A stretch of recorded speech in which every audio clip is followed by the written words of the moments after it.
DPA news Marathi, शोध सत्य बातमीचा। मी दादा तिडके, श्रीराम ज्येष्ठ नागरिक संघाचा उपाध्यक्ष।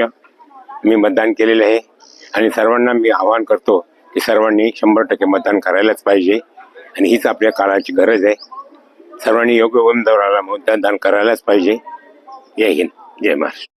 मी 30 वर्षापासून मतदान करत आहे। युवा पिढीने तर सर्वात पहिल्यांदा मतदानाला पुढे यावे ही नम्र विनंती। सर्वांनी मतदान करा।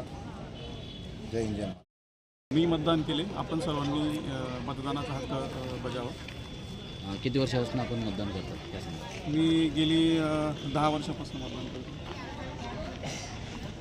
आणि कसं रिस्पॉन्स आहे मतदानाला मी बघतोय तर सकाळपासून चांगल्या पद्धतीने रिस्पॉन्स आहे। लोक उत्स्फूर्तपणे येत आहेत आणि मतदानाचा हक्क बजावत आहेत। मतदारी यादीमध्ये आपलं नाव शोधत आहेत। खोली क्रमांक वगैरे काय कुठे ते बघत आहेत। काही अडचणी वगैरे आहे? अडचणी म्हणजे काही लोकांना त्यांनी काही ओळखपत्र वगैरे आणलेले नसेल तर त्याच्याबद्दल त्यांना अडचणी येतात। यादीमध्ये नाव शोधण्यासाठी त्यांना नाव शोधावं लागतं। मतदान केलं आहे। आपण सगळ्यांनी मतदान करा, मतदानाचा हक्क बजवा। आपण आपले भारतीय म्हणून हक्क बजवा, नागरिक म्हणून आपले कर्तव्य पार पाडा। धन्यवाद। हे माझं तिसरं मतदान आहे।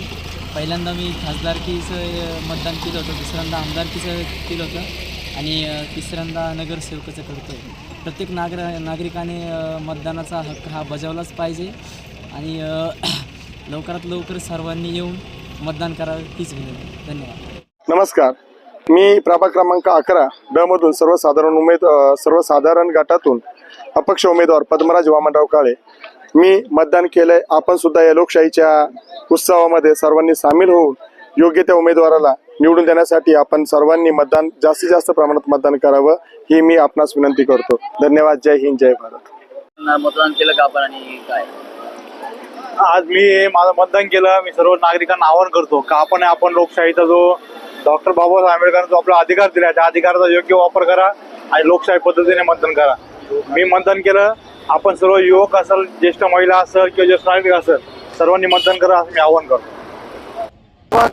क्रमांक 11 मध्ये आमच्या कुटुंबाचं आणि माझं मतदान असल्यामुळे मी वेळात वेळ काढून माझ्या सातपूरच्या सर्व बांधवांना मदत आणि मतदान करण्यासाठी इथे आलो आहे। मी मतदान केलं आणि इथे अतिशय आनंदमय वातावरणामध्ये मतदान पार पडत आहे। मला आनंद वाटला। अशीच सर्व नाशिकमध्ये शांततेत सर्वांनी मतदान करावं, प्रशासनाला मदत करावी आणि ही मतदान प्रक्रिया पार पाडावी अशी मी सर्वांना विनंती करतो। ताज्या घडामोडी व अपडेट जाणून घेण्यासाठी आताच DPA न्यूज चॅनलला सबस्क्राईब करा आणि बेल आयकॉन क्लिक करायला विसरू नका।